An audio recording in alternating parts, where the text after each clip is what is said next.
اسلام کے 5 ارکان ہیں۔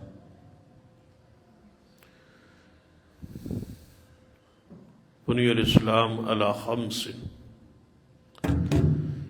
اسلام کی بنیاد 5 چیزوں پر ہے۔ پہلا جو ہے رکن وہ کلمہ طیبہ ہے، جس کو میں اور آپ اللہ کے فضل و کرم اور اس کی رحمت سے تسلیم کر چکے، ایمان لا چکے۔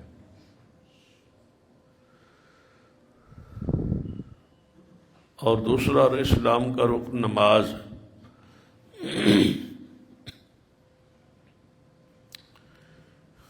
اور تیسرا زکوٰۃ، اور چوتھا رکن اسلام روزہ ہے، اور 5واں حج۔ یہ 5 ارکان آپس میں جڑے ہوئے، ایک رکن دوسرے کے ساتھ، دوسرا تیسرے کے ساتھ۔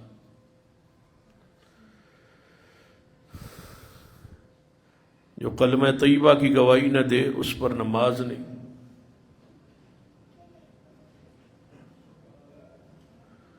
اور جو کلمہ طیبہ کا اقراری ہو اس پر نماز ہے، اور جس پر نماز ہے اسی پر زکوٰۃ ہے۔ نماز اور زکوٰۃ کی فرضیت میں کوئی فرق نہیں۔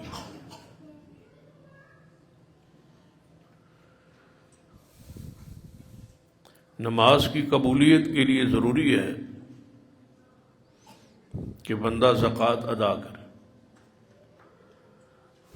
روزے اور حج کی قبولیت کے لیے بھی ضروری ہے کہ بندہ زکوٰۃ ادا کرے۔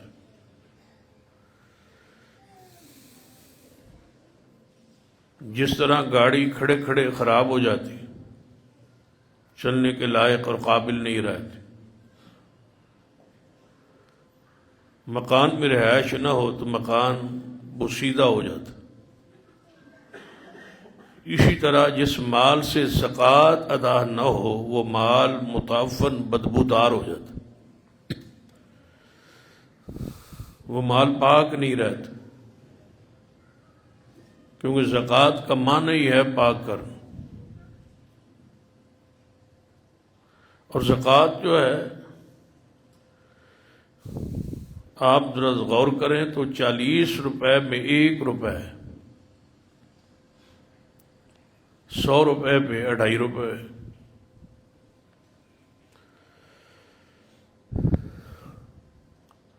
تو اللہ تبارک و تعالیٰ نے قرآن پاک میں جہاں بھی زکوٰۃ اور صدقے کا ذکر کیا ہے وہاں ایک عجیب اور باریک نقطہ بیان کیا، وَمِمَّا رَزَقْنَاهُمْ يُنْفِقُونَ، وہ خرچ کرتے ہیں اس مال سے جو ہم نے دیا ان کو۔ جو دینے والا ہے اگر وہ 40 دے کے 1 لے لے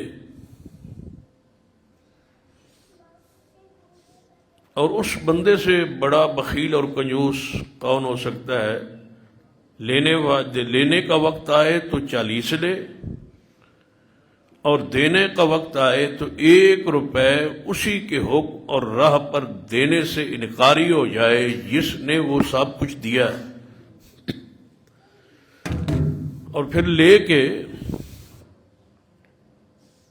یہ نہیں کہتا کہ میں اس کو واپس نہیں کروں، بلکہ اللہ تعالیٰ فرماتے ہیں وَمَا تُنْفِقُوا مِنْ شَيْءٍ فِي سَبِيلِ اللَّهِ يُوَفَّ إِلَيْكُمْ وَأَنْتُمْ لَا تُظْلَمُونَ، کہ تم پہ کوئی ظلم یا کمی نہیں کی جائے گی، میں وعدہ کرتا ہوں جو دو گے اس کے بدلے پورا پورا واپس کرو۔ حیران کن امر ہے، دے بھی رہا ہے، پھر واپس مانگ بھی رہا ہے، اور پھر اس کو لٹانے کا برابر پورا وعدہ کر رہا ہے، اور ساتھ ہی اشارہ کی ہے کہ میں اللہ وعدہ کرتا ہوں کہ آپ کا لیا ہوا یا میرے راہ میں دیا ہوا رکھوں گا نہیں، واپس کروں۔ ساتھ حدیث بھی ہے کہ صرف ایک ہی نہیں، تمہارے دینے کا انداز اور جذبہ اور خلوص کو دیکھوں گا تو میری رحمت اس سے بھی بعید نہیں کہ میں ایک کے بدلے 700 گنا واپس کروں۔ اور یہ وعدہ کس کا ہے؟ اللہ کا۔ اور اللہ تعالیٰ کی ذات اور کی شان کیا ہے؟ ان اللہ لا یخلف المیعاد۔ اللہ فرماتا ہے میں نے اپنے وعدے کی کبھی خلاف ورزی نہیں کی۔ جو وعدہ کرتا ہوں بندے کے ساتھ وہ ہر صورت پورا کرتا ہوں۔ جو خود وعدوں کو پورا کرنے کا حکم دے، کیسے ہو سکتا ہے کہ وہ وعدہ اپنا پورا نہ کرے؟ اور اس سے بڑی بات کہ جب ہم کسی سے کیے وہ وعدہ پورا نہیں کرتے تو اس کی وجوہات ہوتی کہ ہم کمزور ہیں، ہو سکتا ہے کہ ہم سے وہ وعدہ پورا ہو ہی نہ سکے، باوجود کوشش کے۔ بعض دفعہ ایسا ہوتا ہے کہ بندے کے دل میں یہ ارادہ، یہ طے ہوتی ہے بات کہ میں نے وعدہ کر رہا ہوں لیکن پورا نہیں کر۔ اللہ تعالیٰ ایسی چیزوں سے پاک ہے۔ بہت دفعہ ہم کوشش کرتے ہیں کہ وعدہ پورا کریں، نہیں کر پاتے کمزوری کی وجہ سے، تو اللہ تبارک و تعالیٰ اس کمزوری سے بھی پاک ہے، تو وہ ہو ہی نہیں سکتا کہ اپنے وعدے کی مخالفت کرے۔ تو اس کا یہ وعدہ ہے کہ جو میری راہ میں دو گے اس کو واپس کروں گا، برابر تو جتنا لوں گا پورے کا پورا، یا میری رحمت اس قدر وسیع ہے، ان اللہ یحب المحسنین، کہ میں اس کو 700 گنا بڑھا کے واپس کروں۔ جب یہ آیت مبارکہ نازل ہوئی، چوتھے پارے کی پہلی آیت، لن تنالوا البر حتی تنفقوا مما تحبون، کہ تم اس وقت تک نیکی کو نہیں پہنچ سکتے جب تک وہ چیز اللہ کی راہ میں خرچ نہ کرو جو تمہیں سب سے زیادہ پسند ہے۔ اس کا معنی یہ نہیں ہے کہ پرانی چیز اللہ کی راہ میں صدقہ نہیں ہو سکتی، لیکن نیکی کا اعلیٰ ترین درجہ یہ ہے کہ پسندیدہ ترین چیز، محبوب ترین چیز اللہ کی راہ میں خرچ ہو۔ جب یہ آیت مبارکہ آئی تو سیدنا ابو طلحہ انصاری رضی اللہ تعالیٰ عنہ کھڑے ہوئے، فرمایا یا رسول اللہ صلی اللہ علیہ وسلم، میری سارے باغات اور زمینوں میں سے سب سے پسندیدہ یہ باغ ہے جو مسجد نبوی کے سامنے۔ بتائیں، ہم کہتے ہیں نا کہ دیہات کی آبادی، دور کی آبادی، دور کی زمین اور شہر کی زمین میں فرق ہے۔ پھر ہمارے علم میں ہوتا ہے کہ یہ سکنی ہے اور یہ کمرشل ہے۔ وہ باغ تھا اور مدینے کے اندر تھا اور مسجد نبوی کے سامنے تھا، اور کبھی کبھار رسول اللہ صلی اللہ علیہ وسلم اس باغ میں تشریف لے جاتے۔ اتنا میٹھا اور پیارا اور ٹھنڈا چشمہ پانی کا پورے مدینے میں نہیں تھا جتنا اس باغ میں تھا۔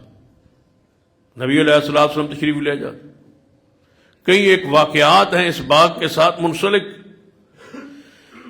کہ نبی علیہ الصلوۃ والسلام وہاں جا کے اپنے پاؤں مبارک کنویں میں لٹکا کے بیٹھ جاتے، ٹھنڈ لیتے، سکون محسوس کرتے۔ یہ ساری روایات اسی باغ سے متعلقہ ہے۔ تو فرمایا یا رسول اللہ صلی اللہ علیہ وسلم، مجھے سب سے زیادہ یہ باغ پسند ہے، جسے حدیث میں بے روحا کہا جاتا، اس باغ کا یہ نام تھا۔ تو آپ گواہ ہو جائیں کہ میں نے سارے کا سارا باغ اللہ کی راہ میں وقف کر دیا، وقف کیا ہے، درخت نہیں بیچے، وقف کیا ہے۔ یہ تو آپ کے ذہن میں بات آ گئی نہیں کہ اس نے باغ اللہ کی راہ میں دے دیا، کیا معنی؟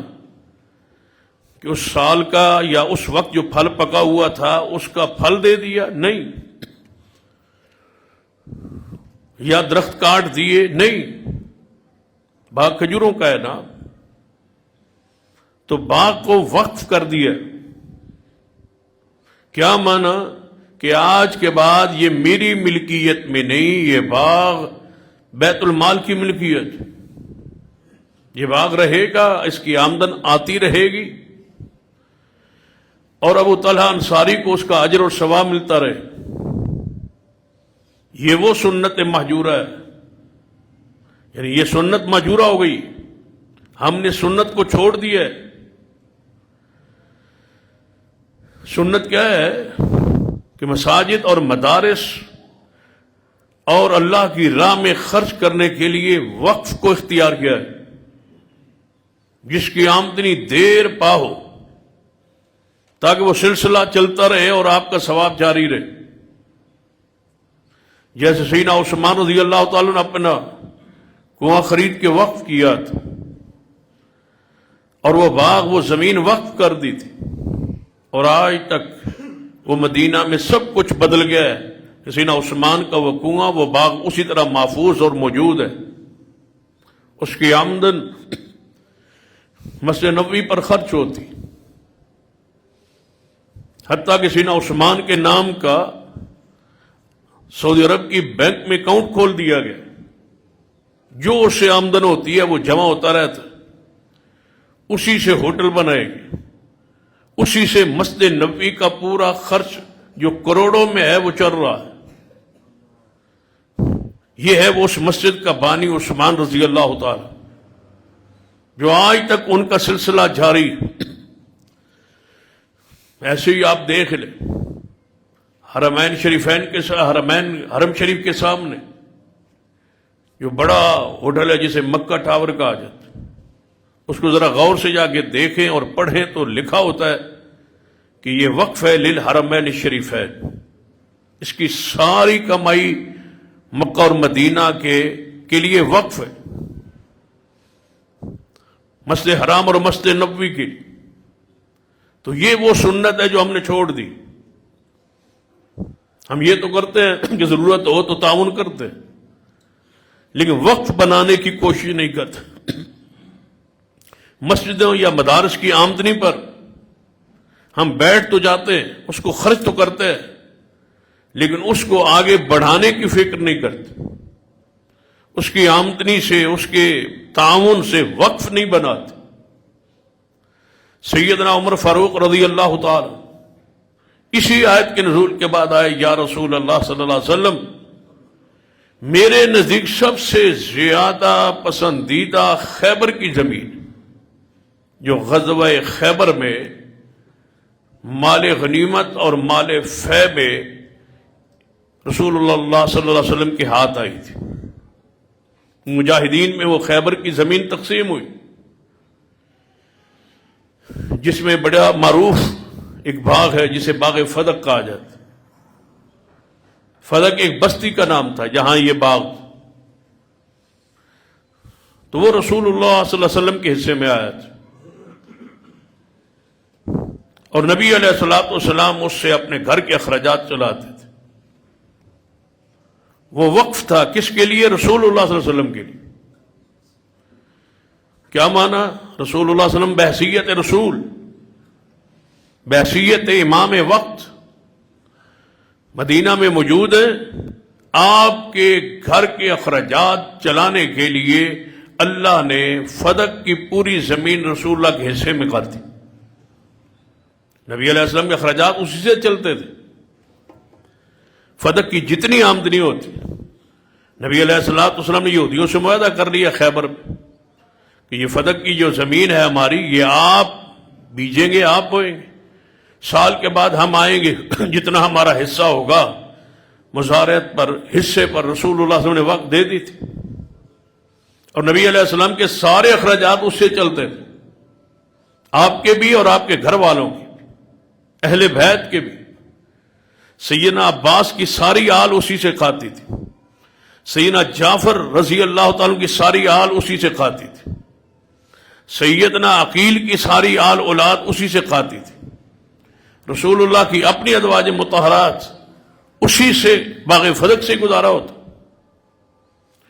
جو بچتا حضور جوڑتے نہیں تھے، جمع نہیں فرماتے تھے، جو بچتا وہ اللہ کی راہ میں وقف پھر خرچ کر دیتے، اپنی گزران کے لیے، اپنے قوت کے لیے۔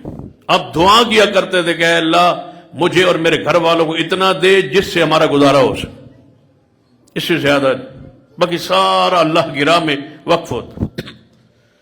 جب آپ دنیا سے تشریف لے گئے تو سیدنا صدیق نے یہی فیصلہ کیا تھا، بڑی مشہور بات ہے کہ سیدہ فاطمہ آئی تھی، انہوں نے کہا تھا یہ وراثت ہے، فرمایا وراثت نہیں ہوگی، ایسے تقسیم ہوگا جیسے رسول اللہ کے زمانے میں تقسیم ہوتا تھا، کیونکہ پیغمبر فرما گئے کہ ہم انبیاء ہیں، ہم وراثت نہیں چھوڑتے، جو ہم چھوڑ جائیں وہ صدقہ ہوتا ہے۔ فرمایا سال کے بعد آمدن فدق کی آئے گی، اور جتنی آئے گی اس سے پہلے اخراجات اہل بیت نکال لیے جائیں گے، جو بچے گا وہ صدقہ ہوگا۔ حضور کے بعد، آپ کی وفات کے بعد، آپ کے علم میں ہے نا کہ آپ کی بیویاں 11 تھیں جب حضور دنیا سے تشریف لی، بعض نے کہا ہے کہ 9 تھی، تو 9 ازواج مطہرات موجود ہیں، حضور تشریف لے گئے، سب حجرات، سورۃ الحجرات پڑھے، حضور کے گھر، حضور کے حجرے، اب 9 بیویوں کے حجرات سامنے، سب کے دروازے مسجد نبوی کی طرف کھلتے، تو کیا سنت ہے کہ امام کا مکان، رہائش مسجد کے قریب تر تھی، تبھی آپ نے فرمایا تھا کہ مسجد نبوی کے سارے دروازے بند کر دینا میرے جانے کے بعد، سوائے صدیق کے دروازے کے، ان کا دروازہ کھلا رہے، وہ بھی مسجد نبوی کی طرف کھلتا تھا۔ حجرہ عائشہ جہاں رسول اللہ صلی اللہ علیہ وسلم آج دفن ہے، آپ کی قبر پاک ہے، وہ مسجد نبوی میں ممبر کے پاس کھڑے ہوں، کتنی دور ہے؟ روضۃ من ریاض الجنہ میں جائیں نا تو محراب رسول ہے، تو ساتھ ہی تو روضہ رسول ہے، وہیں سے حضور تشریف لاتے تھے۔ پھر 9 ازواج مطہرات کے حجرے اسی طرح قائم رہے 50 سال تک پیغمبر کی وفات کے بعد، اور وہ سارے اخراجات ازواج مطہرات کے باغ فدق سے چلتے تھے۔ تو سیدنا عمر رضی اللہ تعالی فرمایا یا رسول اللہ صلی اللہ علیہ وسلم، جو میرا حصہ ہے خیبر کا وہ سب سے زیادہ پسندیدہ ہے، میں چاہتا ہوں کہ اس زمین کو، اس حصے کو اللہ کی راہ میں وقف کر۔ تو آپ نے کیا فرمایا؟ اے عمر آمدن وقف کر، زمین رہنے دے، باغ رہنے دے، حق ملکیت آپ کے پاس رہے، انتقال آپ کے نام پہ رہے، رجسٹری آپ کے نام پہ رہے، نام آپ کا ہو، زمین آپ کی ہو، اس کی آمدن کو اللہ کی راہ میں وقف کر۔ تو آپ نے اس کی آمدن کو وقف کروایا۔ اور آپ ایک بات شاید سن کے یہ حیران ہو کہ یہ فدق کا اور خیبر کا جتنا علاقہ ہے، یہ مال فے، کچھ مال غنیمت، جس حصے میں جہاد ہوا، کافروں نے مقابلہ کیا، شیر خدا سینا علی کے ہاتھوں فتح ہوئی، آپ کے ہاتھ میں جھنڈا تھا، وہ ہے مال غنیمت۔ جو آس پاس کی بستیاں ڈر گئی تھی، نہ لڑ سکے، سب کچھ رسول اللہ کے حوالے کر دیا، وہ ہے مال فے۔ مال فے اور مال غنیمت کا یہ سارا حصہ۔ اگلی بات، آج تک وہ سرکار کی ملکیت، پورا خیبر اور فدق، اس کی جتنی آمدن ہے آج تک وہ سرکاری بیت المال میں جاتی، اور جتنے رسول اللہ صلی اللہ علیہ وسلم کی آل اولاد نسل پاک عرب میں موجود ہے اور ریکارڈ میں ہے، اس سارے کے اخراجات آج تک اسی زمین سے ادا ہو رہے ہیں، جس طرح رسول اللہ فرما گئے۔ یہی فیصلہ صدیق کا تھا، یہی فیصلہ سیدنا عمر کا تھا، یہی فیصلہ سیدنا عثمان کا تھا، اور یہی فیصلہ شیر خدا علی مرتضیٰ رضی اللہ تعالیٰ عنہ۔ تو لوگوں، جو میں پیغام دینا چاہتا ہوں، جو آپ کے سامنے ایک فکر رکھنا چاہتا ہوں، کہ اپنے بخل کو، کنجوسی کو اللہ کی راہ میں دینا ہے کئی عادت ڈالیں، اور بخل و کنجوسی کو ختم کریں۔ سیدنا عمر رضی اللہ عنہ اپنی پسندیدہ ترین زمین کا حصہ اللہ کی راہ میں اس کی آمدن وقف کر رہے. قرآن کیا کہتا ہے؟ وَيْلٌ لِّكُلِّ هُمَزَةٍ لُّمَزَةٍ الَّذِي جَمَعَ مَالًا وَعَدَّدَ يَحْسَبُ أَنَّ مَالَهُ أَخْلَدَ. ویل ہے اس شخص کے لیے. ویل پتہ کسے کہتے ہیں؟ جہنم کے گڑھے کا نام ویل ہے، اور اتنا گہرا ہے کہ نبی علیہ السلام ایک دفعہ تشریف فرمائے تھے، اچانک کوئی چیز گرنے کی آواز آئی، جیسے اوپر سے کوئی چیز گرے نا تو آواز ہوتی ہے، ایسی آواز آئی. تو نبی علیہ السلام نے فرمایا میرے صحابہ آپ نے اس آواز کو سنا؟ جی ہاں یا رسول اللہ صلی اللہ علیہ وسلم آواز کو تو سنا ہے. فرمایا جانتے ہو یہ آواز کہاں سے آئی؟ رسول اللہ ہمارے علم میں اتنی، اللہ و رسول عالم، اللہ جانے یہ رسول اللہ صلی اللہ علیہ وسلم کے علم میں ہوگا. آپ نے فرمایا آج سے 70 سال پہلے اللہ نے جہنم میں ایک پتھر پھینکا تھا، آج وہ جہنم کی تہہ میں پہنچا ہے، وہ گڑا اس کو ویل کہتے. اوپر سے چیز پھینکے 70 سال بعد تہہ پہ پہنچے، اتنا وہ گہرا گڑا ہے جس کو ویل کہا جاتا ہے. اللہ فرماتے ہیں ویل ہے، ہلاکت ہے، بربادی ہے، تباہی ہے. جہنم کا وہ گڑھا ہے اس شخص کے لیے جو مال کو گنتا رہتا ہے، جمع کرتا رہتا ہے اور بخل سے کام لیتا ہے اور اللہ کی راہ میں مال نہیں خرچ کرتا. الہاکم التکاثر حتی زرتم المقابر. تمہیں غفلت میں ڈال دیا مال کی کثرت کی ہوس نے. کب تک یہ رہو گے؟ حتی زرتم المقابر، حتی کہ قبرستان پہنچ جاؤ گے، قبریں جا دیکھو گے. یہ ہرس، یہ لالچ تمہیں کب ختم ہوگا؟ قارون کے واقعے کو پڑھیے قرآن. اللہ تعالیٰ نے خزانوں سمیت، زمینوں سمیت، جس کے خزانے کے تالوں کی چابیاں ایک پوری جماعت اٹھاتی تھی. تصور بھی نہیں ہے اس دور میں. آج لوگ کہتے ہیں کہ یہ دنیا کا امیر ترین شخص ہے، یہ دوسرے نمبر پر ہے، یہ تیسرے نمبر پر ہے.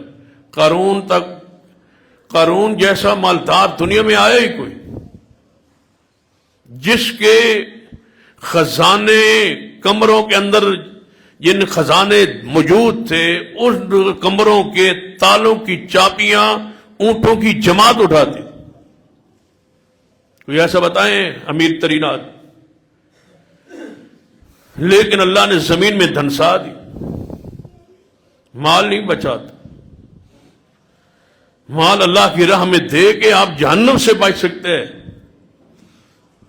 بہترین ذریعہ ہے کہ اللہ بندے کو مال دے اور اس کے ذریعے اللہ بندہ اپنی جنت خرید لے اور جنت کا حقدار بن جائے. نبی علیہ السلام کی وہ حدیث کہ روزانہ 2 فرشتے آسمان سے اترتے اور دعا کرتے. اور میں جب یہ حدیث پڑھتا ہوں تو ایک بات جو میرے ذہن میں آتی کہ جب اللہ خود بھیجتا ہے، فرشتے کس کے حکم سے آتے ہیں؟ اللہ کے حکم سے. جب وہ خود بھیجتا ہے، خود مقرر کرتا ہے، خود ڈیوٹی لگاتا ہے، پھر کیسے ہو سکتا ہے کہ وہ دعا قبول نہ کرے؟ 2 فرشتوں کو روزانہ اللہ آسمان سے زمین پہ اتارتا ہے. ایک کی ڈیوٹی ہوتی ہے جا کے زمین پہ تو نے دعا کرنی ہے کہ اللہ تیرے راہ میں جو خرچ کرے اس کو مال کو زیادہ کر، اور تو نے یہ کہنا ہے کہ اللہ جو خرچ نہ کرے اس کو مال کو برباد کر دے. روزانہ فرشتے اترتے ہیں، صرف ماہ رمضان میں نہیں، روزانہ. تو اس حدیث کے تحت محدثین نے ایک بڑی پیاری بات لکھی. فرماتے ہیں ہر بندے، ہر مومن کو چاہیے کہ صبح کا آغاز صدقے سے کرے تاکہ فرشتے کی دعا میں شامل ہو جائے. اور میں جانتا ہوں ایسے شخص کو، اب تو وہ فوت ہو گئے بزرگ تھے، سائیکل پہ جاتے اور منڈی میں جا کے کچھ چیزیں خریدتے اور وہیں بیچتے. کوئی ٹھیلا یا کوئی ریڈی نہیں تھی، وہاں سے خریدتے وہیں تھوڑا سا بیچ کے شام کو واپس آ جائے. ساری زندگی انہیں ایسے گزاری. لیکن ان کی عادت کیا تھی؟ فجر کی نماز پڑھتے، سب سے پہلے صدقہ کرتے، 1 روپے 2 روپے. ساری زندگی جب میں انہیں ملتا وہ کہتے کہ میری زندگی میں جتنا سکون ہے شاید میں نے اتنا سکون کسی میں نہیں دیکھا جتنا اللہ نے مجھے سکون دیا ہے 1 روپے کے روزانہ کے صدقے سے. وَيُرْبِ الصَّدَقَاتِ، اللہ فرماتا ہے صدقے کے ذریعے مال میں بڑھاتا ہوں، سود کے ذریعے مال کو میں مٹاتا ہوں، ختم کرتا ہوں، صدقے سے مال بڑھا رہا ہوں۔ کتنا بڑھاتا ہوں؟ فرمایا ایک اونٹ کا بچہ اللہ کی راہ میں خرچ کرنے والے کو قیامت والے اتنا بڑھاؤں گا کہ اود پہاڑ کے برابر سونا خرچ کرنے کا اجر عطا کروں۔ اس کی رحمت سے کچھ بعید نہیں۔ سیدنا ابو مسعود انصاری رضی اللہ تعالیٰ فرماتے کہ میں رسول اللہ صلی اللہ علیہ وسلم کے پاس موجود تھا، ایک شخص آیا، اس کے پاس ایک اونٹنی تھی، آگے عرض کرتا ہے یا رسول اللہ صلی اللہ علیہ وسلم یہ میری اونٹنی ہے، اللہ کی راہ میں وقف ہے، آپ اس کو لے لیں، کسی کام میں لائیں، بیت المال کے لیے، اللہ کی راہ کے لیے یہ وقف ہے۔ تو نبی علیہ الصلوۃ والسلام نے فرمایا تو انہیں اپنے خلوص کے مطابق اس کو وقف کر دیا، اب میری طرف سے خوشخبری سنیے، میں محمد صلی اللہ علیہ وسلم گارنٹی دیتا ہوں، ضمانت دیتا ہوں کہ قیامت والے دن تجھے اللہ سے 700 اونٹنیاں لے کے دوں گا، اور جو اس اونٹنی کے ساتھ رسی ہے میں محمد گارنٹی دیتا ہوں کہ وہ رسی بھی لے کے دوں گا۔ رسول اللہ صلی اللہ علیہ وسلم کی زبان پہ یقین ہے نا، وما ينطق عن الهوى، اپنی مرضی سے تو وہ کچھ کہتے ہی نہیں ہے، بولتے ہی نہیں، بشارت پر یقین رکھ۔ سیدنا ابو بکر صدیق رضی اللہ عنہ، ہماری ایک بیماری بھی ہے، اس بیماری پہ ذرا غور کریں۔ اگر ہم میں سے کوئی بیمار ہو تو اپنی بیماری کا علاج کروائے، درست کرے بیماری۔ پتہ ہے یہ کون سی بیماری ہے؟ صدقہ کرنے کے بعد اس کو جتلانا، صدقہ بھی کر دیے، مال دے دیے، مسجد بنا دی، یا دیگر جتنے بھی خرچ کے مصارف ہے خرچ کر دیے، لیکن ایک جملے نے ساری زندگی کے صدقے کو برباد کر دیا۔ لا تبطلوا صدقاتکم بالمن والعطا، ایمان والو اپنے صدقات کو احسان جتلا کر برباد نہ کرو۔ یہ سب کچھ میں نے کیا ہے، بس برباد ہو، یہ سارا میرا خرچ ہے۔ یا کبھی غصہ ہوا، ناراضگی ہوئی تو صدقے کو بند کر دیا، اب ناراضگی سے ہوئی، مثلا یہ مسجد ہے، ناراضگی مسجد کے امام سے، خطیب سے ہوئی، بند کس کا؟ صدقہ کر دی، مسجد سے تعاون بند کر دی، میں نہیں کرنا تعاون، کیوں؟ میں خطیب سے، امام سے، خادم سے، فلاں سے ناراض ہوں۔ اس کا مطلب ہے جتنا پہلے کیا ہے وہ تو برباد ہو، تو اللہ کے لیے تو نہیں کرتا تھا، تو اس تعلق پہ کرتا تھا، محبت پہ کرتا تھا، دوستی میں کرتا تھا، عقیدت میں کرتا تھا، اللہ کے لیے کرتا تو کسی بندے کے ساتھ اس کا کیا تعلق؟ وہ حدیث ذہن میں رکھے۔ سیدنا ابو بکر صدیق رضی اللہ تعالی، ان کے خالہ کا بیٹا ہے مصطح رضی اللہ عنہ، یہ صحابی، جب سیدہ عائشہ پہ الزام لگا تو ان الزام لگانے والوں کے پروپیگنڈے میں سیدنا مصطح بھی شامل ہو، ماہانہ خرچ صدیق دیتے تھے، ان کی خالہ کے بیٹے تھے، غریب تھے، تنگ دست تھے، ماہانہ خرچ راشن صدیق کے گھر سے آتا تھا۔ جب پتا چلا کہ میری بیٹی پہ الزام لگا اور مصطح اس میں لوگوں میں ساتھ شامل ہو گیا تو فرمایا اللہ کی قسم آج کے بعد 1 روپے کی درہم بھی مصطح پہ خرچ نہیں کروں۔ دکھ تو ہوتا ہے نا بندے کو کہ کھایا ہمارا، ہم دیتے رہے، اور آج میری بیٹی پہ یہ مشکل وقت آیا ہے تو بجائے اس کے کہ ہمارے ساتھ کھڑے ہونے کے، پھر برادری ہو، پھر خون ہو، پھر خالہ کا بیٹا ہو، اور دکھ ہوتا ہے۔ سب سے پہلے بند کیا کیا؟ خرچہ کس نے؟ صدیق نے رضی اللہ تعالی۔ جو ہی بند کیا اور قسم اٹھائی تو جبریل آ گیا، فرمایا وَلَا يَأْتَلِ الْفَضْلِ مِنْكُمْ، اس کا معنی جو میں کیا کرتا ہوں مفہوماً، جبریل آگے کہتے ہیں کہ اے محبوب صدیق کو کہہ دو کہ یہ اپنی شان سے بہت کم آپ نے بات کی، تجھ جیسے انسان کو، تجھ جیسے ہستی شخصیت کو یہ بات بلا جچتی تھی جو آپ نے کہہ دی؟ جانتے ہو تمہارا مقام کیا ہے اللہ کے ہاں، تمہاری شان کیا ہے؟ اور تم نے یہ بات کہہ دی، کیا تم سے کوئی خطا نہیں ہو سکتی؟ جب تم سے ہو جائے تو کیا توقع نہیں رکھتے ہو کہ اللہ مجھے معاف کرے؟ اپنے لیے معافی کی امید رکھتے ہو اور مصطفیٰ کو معاف نہیں کرتے ہو؟ فوراً صدیق نے جب آیت سنی تو کیا کہا؟ اللہ کی قسم آج کے بعد مصطفیٰ کو دگنا خرچہ دوں گا، میں اس سے زیادہ خرچ کروں گا مصطفیٰ پر۔ شان جتلا بیٹھے، قسم کا کفارہ ادا کیا، اللہ سے معافی مانگ۔ صدقے میں اللہ نے اتنی برکات رکھی کہ امام ذہبی رحمۃ اللہ علیہ نے ایک واقعہ بیان کیا ہے۔ فرماتے ایک شخص کے گھٹنے میں درد تھا، پھر درد بڑھتا گیا حتیٰ کہ وہاں پیپ پڑ گئی، زخم ہو گئے۔ وہ چلتا تو اس کے گھٹنے سے خون رستا اور پیپ رستا، حتیٰ کہ چلنے سے قاصر۔ بڑے بڑے معالجین کے پاس، حکیموں کے پاس وہ گیا، علاج معالجہ ہوتا رہا لیکن شفا نہ ملی۔ امام ذہبی رحمۃ اللہ علیہ نے واقعہ لکھا ہے سیر اعلام النبلاء میں اپنی کتاب، فرماتے ہیں اسے کہا گیا کہ اللہ کی راہ میں صدقہ کر اور اللہ سے شفا کی دعا کر۔ تو کہا گیا کس چیز کا صدقہ کروں؟ کہا گیا ایسے علاقے میں جا جہاں پانی کی انتہائی قلت ہے، وہاں پانی کا کنواں کھدوا، مجھے امید ہے کہ کنواں چلتا رہے گا اور اللہ تعالیٰ تیری بیماری کو دور کر دے۔ اس پر محدثین نے اور کچھ باتیں بیان کی۔ فرماتے ہیں کہ صدقہ وہ ہو جس کی ضرورت، وہ صدقہ ہو جس کی ضرورت۔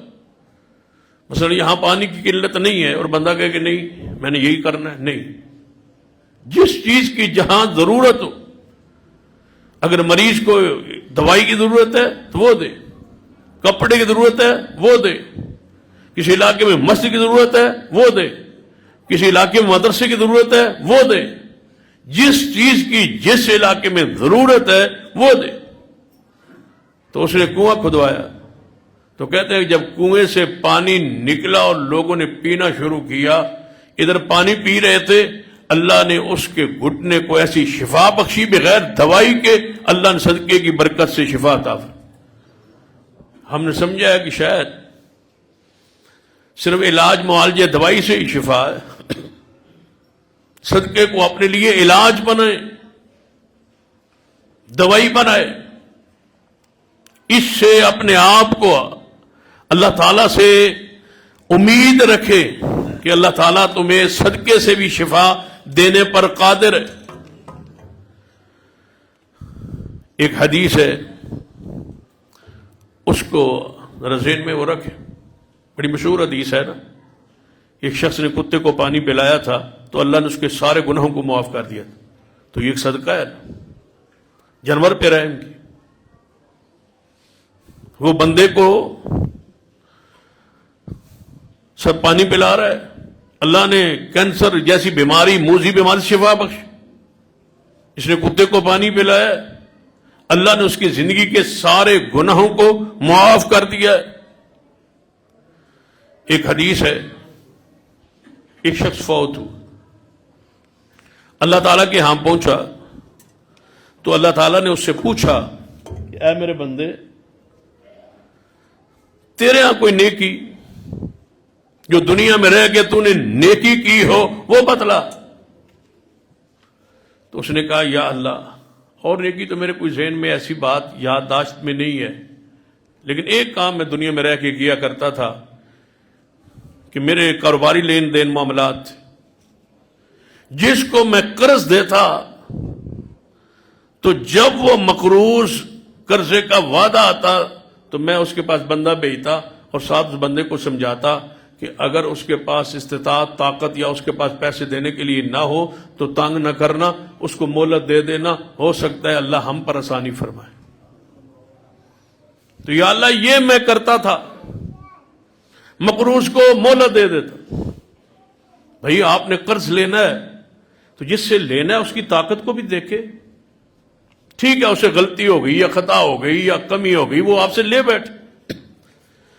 اب خواہ مخواہ اس کے پرچہ، جیل، بےزتی، توہین، رسوائی، قوم میں، معاشرے میں، برادری میں.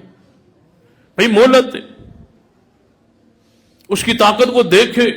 مستی کر رہا ہے، جان بوجھ کے ایسا کر رہا ہے یا واقعی مجبور ہے؟ اگر مجبور ہے تو پھر اس کو مہلت دے. تو اللہ تعالی نے فرمایا میرے فرشتوں، اس نے بندہ ہو کے میرے بندوں کو مہلت دیتا رہا، میں اللہ ہو کے اس کو معاف نہ کروں، میں نے اسی عمل کی وجہ سے اس کو جہنم سے بچا لیا. سیدنا عبداللہ ابن مسعود رضی اللہ تعالی ایک واقعہ بیان کیا ہے، صحابی رسول ہے اور یہ حکماً مرفوع ہے. فرماتے ہیں کہ ایک گرجے میں ایک عیسائی پادری راہب عبادت کرتا تھا. اس نے عبادت کی 60 سال لگاتار، 60 سالوں میں کوئی گناہ نہیں کیا. ہم تو ایک دن بھی اپنا گناہوں سے پاک نہیں پیش کر سکتے. کتنے سال؟ 60 سال. 60 سالوں بعد ایک راہبہ، ایک عورت گرجے میں آئی. اس نے اسے ورغلانے پھسلانے کی کوشش، یہ اس گناہ میں ملوث ہو، یہ بدکاری کر بیٹھا. جب بدکاری ہوئی تو یہ اپنے آپ سے شرمندہ ہے. 60 سالہ عبادت، 60 سال کی ریاضت، 60 سال کی نمازیں اور عبادت میری ضائع ہو گئی ایک گناہ کی وجہ سے. تو اس نے گرجا گھر کو چھوڑ دیا اور دوڑا. میں لٹ گیا، میں ہلاک ہو گیا، میں برباد ہو گیا. یہ دوڑا ہے. نبی علیہ السلام کے صحابی حضرت عبداللہ بن مسعود فرماتے ہیں یہ کسی گاؤں اور بستی میں چلا گیا. وہاں لوگوں کو چیختا چلاتا، ہائے میں ہلاک ہو گیا، ہائے مجھ سے گناہ ہو گیا. لوگوں نے کہا صبر کر، اللہ سے ڈر، معافی مانگ، کچھ چیز کھا پی، تو اس طرح تو مر جائے گا، ہلاک ہو جائے. انہوں نے ایک روٹی دی اسے، میں روٹی رکھی اس کے ساتھ. تو اس نے کہا نہیں میں نہیں کھاتا، میں ہلاک ہو گیا، میں برباد. تو اچانک وہاں سے 2 سائل گزرے، سوال کرنے والے فقیر لوگ گزرے. انہیں جب اس کے بعد روٹی دیکھی، وہ بھوکے تھے، انہوں نے روٹی کا اشارہ کیا. اس نے اس روٹی کو 2 ٹکڑے کیا، ایک فقیر کو، حصہ دوسرے فقیر کو. عبداللہ بن مسعود فرماتے ہیں یہ اس نے آخری عمل کیا، چیخ ماری اور فوت ہو گیا اور اللہ کے سامنے پیش ہو. تو اللہ تعالیٰ نے فرمایا 60 سال اس کی عبادت، اس کے زنا بدکاری کے ایک گناہ کو تولا جائے. جب وزن کیا گیا تو گناہ بھاری نکلا. فرشتوں نے کہا یا اللہ یہ بندہ تو جہنم اس پہ واجب ہو، نیکیاں نیچے ہو گئی، ہلکی ہو گئی اور گناہ غالب آ گئے. تو اللہ تعالیٰ نے فرمایا میرے فرشتوں یہ آتے آتے دنیا سے ایک روٹی صدقہ کر کے آیا، ذرا اس کو تولو. جب تولا گیا تو اللہ تعالیٰ نے اس پر جنت کو واجب کر دی. ایک روٹی صدقہ، اور وہ بھی کسی کی دی ہوئی، وہ صدقہ کر جو جہنم جس پہ واجب ہو چکی ہے، صدقے کی برکت سے اللہ نے جہنم سے نکال لیا ہے، بچا لیا ہے، جنت کا وارث و مالک بنا دیا. ذرا اللہ کی راہ میں صدقہ اتنی عظیم چیز ہے. حدیث میں آتا ہے نا، جب اللہ تعالیٰ نے پہاڑوں کو بنایا تو فرشتوں نے پوچھا یا اللہ، فرشتے پوچھتے ہیں نا جب انسان کو بنانے لگا یہ کیا کرے گا، زمین میں فساد کرے گا. جب پہاڑوں کو بنایا تو فرشتوں نے کہا یا اللہ اتنی سخت مخلوق کو تو نے بنا دی ہے، پتھر، یہ سب سے زیادہ، اس سے زیادہ مخلوق میں کوئی چیز سخت نہیں ہے. یا اللہ ہمارے علم میں جس طرح تو نے یہ پتھر بنا دیا. تو اللہ تعالیٰ نے فرمایا نہیں، پتھر سے بھی سخت چیز میں نے لوہے کو بنایا جو اس کو کاٹ دیتا ہے، توڑ دیتا. لو ہمارے تو پتھر ٹوٹ جاتے. یا اللہ پھر لوہے سے کوئی زیادہ سخت چیز تو نہیں ہوگی. فرمایا نہیں، میں نے آگ کو پیدا کیا ہے جو لوہے کو گال دیتی. تو یا اللہ پھر آگ سے سخت چیز تو کوئی نہیں. فرمایا نہیں، میں نے پانی کو بنایا ہے جو آگ کو بجھا دیتا. تو یا اللہ پھر پانی سے کوئی سخت چیز ہے تیری مخلوق میں؟ فرمایا ہاں، ہوا ہے جو پانی کے رخ کو موڑ دیتی.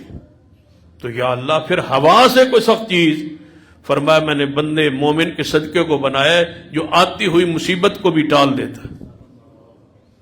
صدقے سے سخت چیز اللہ کے ہاں اعمال میں، عبادت میں اور کوئی نہیں.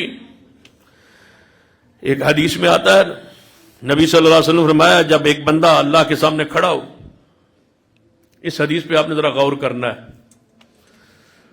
اور اپنے ایمان کو تازہ کرنا ہے. نبی صلی اللہ علیہ وسلم فرماتے ہیں کہ ایک بندہ اللہ کے سامنے پیش ہوا، کھڑا ہوا فیصلے کے لیے. تو اللہ تعالیٰ نے فرمایا اے میرے بندے، تمہاری طرف میں نے انبیاء بھیجے تھے، کوئی ہے تیرے پاس عذر؟ انبیاء آئے تھے، تو نے ان کی بات کو نہیں مانا تھا. یا اللہ کوئی شک نہیں، تیرے نبی آئے تھے. فرمایا پھر میں نے تجھے صحت بخشی تھی؟ جی اللہ نے. یا اللہ تو نے صحت بخشی تھی، تو عبادت نہ کر پایا، نہ کر سکا. اچھا میرے بندے بتلا، تجھے میں نے مال دیا تھا یا نہیں؟ یا اللہ مال بھی تھا. تو فرمایا پھر دائیں دیکھ اور بائیں دیکھ. وہ بندہ ادھر دیکھے گا جہنم، ادھر دیکھے گا جہنم، لرز جائے گا، ڈر جائے گا، تڑپ جائے گا کہ اب میرے لیے جہنم ہے. اللہ تعالیٰ فرمائے گا میرے بندے اس جہنم کی آگ کی سختی کو دیکھا ہے تو نے؟ تبش آ رہی ہے نا؟ جی میں اللہ، یا اللہ آ رہی ہے. فرمایا اگر تو ایک کھجور میری راہ میں دنیا میں رہ کے خرچ کر دیتا، مجھے اپنے جلال کی قسم ہے آج تجھے میں جہنم سے اس کھجور کے بدلے بچا لیتا. بڑا آسان تھا اس جہنم سے بچنا، صرف ایک کھجور سے میں تجھے بچا لیتا. تابعی نبی علیہ السلام نے فرمایا آپ اپنی بیویوں میں بیٹھے، ساریاں بیویاں بیٹھی تھیں حضور کے پاس، ازواج مطہرات امہات المومنین، ہماری مائیں. رسول اللہ نے فرمایا تم میں سے سب سے پہلے میرے جانے کے بعد وہ مجھے آ کے ملے گی، اسے موت آئے گی، اسے میری ملاقات ہوگی جس کے ہاتھ لمبے ہوں. تم میں سے جس کے ہاتھ لمبے ہوں. امی عائشہ فرماتی ہیں کہ ہم نے یہ حدیث تو سن لی، حضور دنیا سے چلے گئے، اب ساری جب ہم بیویاں حضور کی مائیں، ہماری مائیں اکٹھی ہوتی تو آپس میں کہتی پہلے کون جائے گی، پہلے کون جائے گی، ذرا دھاگا لاؤ، ہاتھ ناپو کس کے ہاتھ لمبے.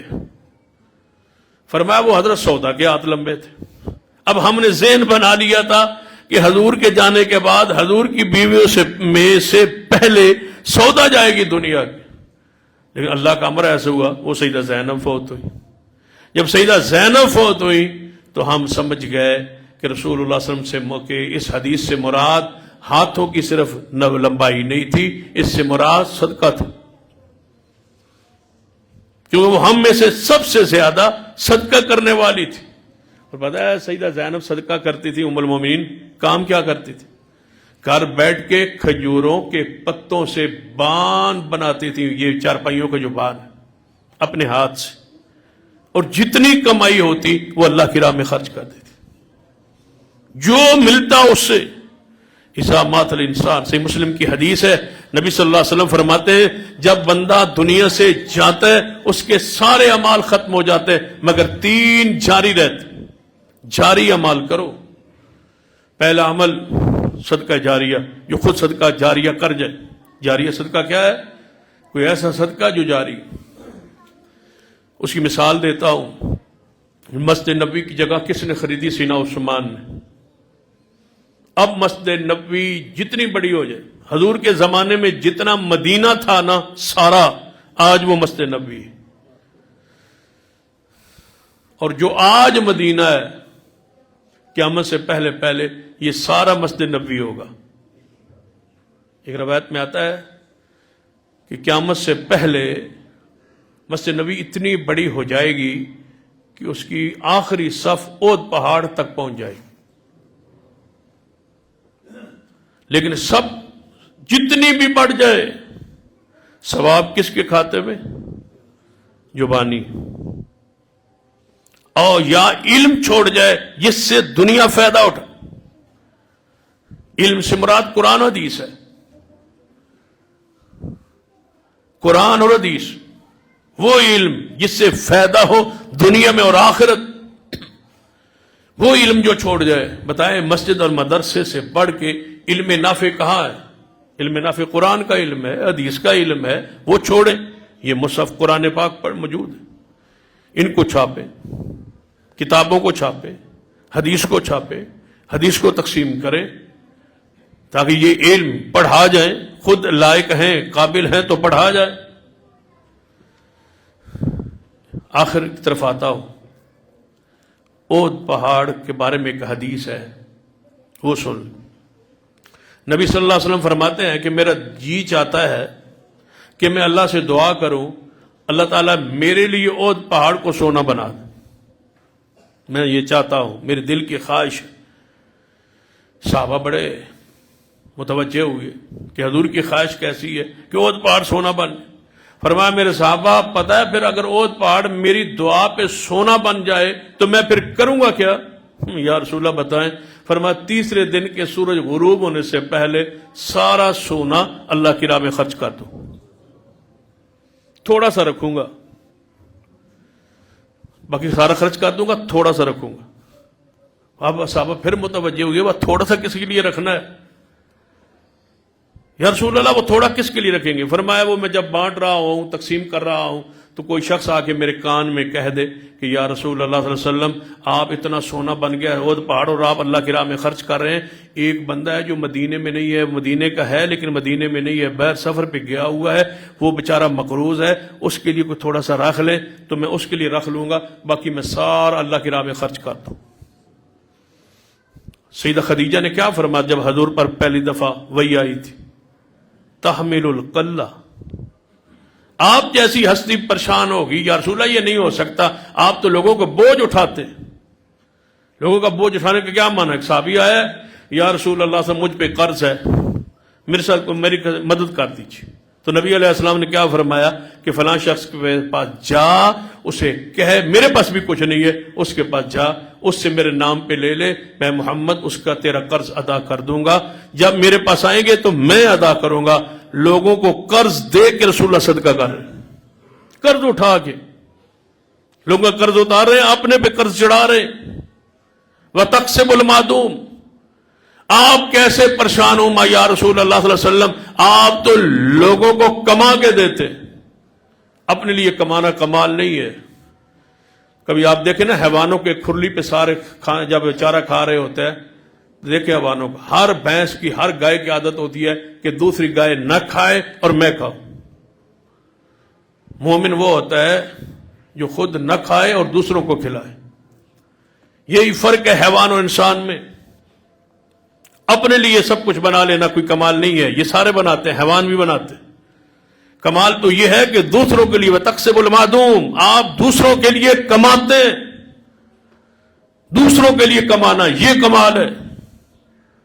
نبی علیہ الصلوۃ والسلام جب صدقہ دینے کا خیرات کرنے کی بھاری آتی، ایک شخص آیا، اس نے کہا یا رسول اللہ صلی اللہ علیہ وسلم اس پہاڑ، ادھر بھی پہاڑی تھی ادھر بھی پہاڑی تھی، یہ حنین کا موقع تھا، درمیان میں بکریاں تھیں جو رسول اللہ صلی اللہ علیہ وسلم کو غنیمت میں ملی تھی.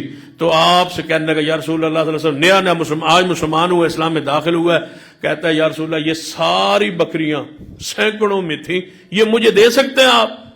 حضور نے فرمایا جا، سب کچھ میں نے تجھے دیا. تو وہ بکریاں لے کے ریوڑ پورا اپنی بستی میں پہنچا، کہتا لوگو مسلمان ہو جاؤ. محمد جب دینے پہ آئے تو اتنا دیتا ہے کہ اس کو فقر فاقے کا خطرہ ہی نہیں ہوتا، ڈر ہی نہیں ہوتا. پوری قوم پوری بستی اسلام پہ آ گئی رسول اللہ صلی اللہ علیہ وسلم کی سخاوت کو دیکھ کے. تو اللہ تعالیٰ سے صدقہ و خیرات کرنے کی توفیق مانگا کرے. مال بھی ہوتا ہے بندے پاس لیکن توفیق ہر بندے کو نصیب نہیں ہوتی، یہ توفیق مانگے. اور اگر آپ چاہتے ہیں کہ مجھے نیکی کی توفیق ہو، اس کا بہترین ذریعہ یہ ہے کہ آپ صدقہ کیا کریں. بندے کے پاس جوانی بھی ہوتی ہے، صحت بھی ہوتی ہے، مال بھی ہوتا ہے، پیسہ بھی ہوتا ہے، سب کچھ ہوتا ہے، نیکی کی توفیق نہیں ہوتی. نماز کی توفیق نہیں، صبح اٹھنے کی توفیق نہیں، روزے کی توفیق نہیں، خیر کی توفیق نہیں، نیکی کی توفیق نہیں ملتی، تو وہ بندہ حیران ہوتا ہے یہ سب کچھ ہے لیکن سستی ہے، میں اٹھ نہیں سکتا، میں کچھ کر نہیں سکتا۔ وہ اگر وہ چاہتا ہے کہ توفیق ہو، اس کے لیے ضروری ہے کہ وہ اللہ کی راہ میں کثرت سے صدقہ کرے، اللہ اس کے لیے نیکی کی توفیق اس کی قسمت میں فرما دے۔ صدقہ و خیرات کرے، اس سے بخل ختم ہوگا۔ صدقہ و خیرات کریں، اس سے کنجوسی اور بخیلی ختم ہوگی۔ اگر صدقہ و خیرات کریں گے تو آپ کے ہاتھ میں ایسی سخاوت کا نور اللہ عطا فرمائے گا، کیونکہ قرآن پاک میں ہے کہ جب بندہ فوت ہونے لگتا ہے تو فرشتے اس کے پاس آتے ہیں، جب اس کی روح قبض کر رہے ہوتے ہیں، پتہ کون سی پہلی چیز یاد آتی؟ اوپر والے بھی کہتے ہیں نا، کوئی بکرا بکرا چھترا دے ہوتے ہی اللہ کرے یہ اس کی روح آسانی سے نکل جائے، تو وہ بندہ کیا کہتا ہے؟ وہ کہتا ہے کہ مجھے مہلت نہیں مل سکتی تاکہ میں تھوڑی دیر دنیا میں رک جاؤں اور صدقہ کر لوں۔ یہ نہیں کہتا نماز دو، نہیں، صدقہ صدقہ صدقہ۔ اس کو آگے نظر آ رہا ہوتا ہے کہ صدقے کی برکات کیا ہے اور صدقے کی رحمت کیا ہے۔ سیدنا عثمان نے پتہ ہے تبوک پہ کتنا دیا تھا؟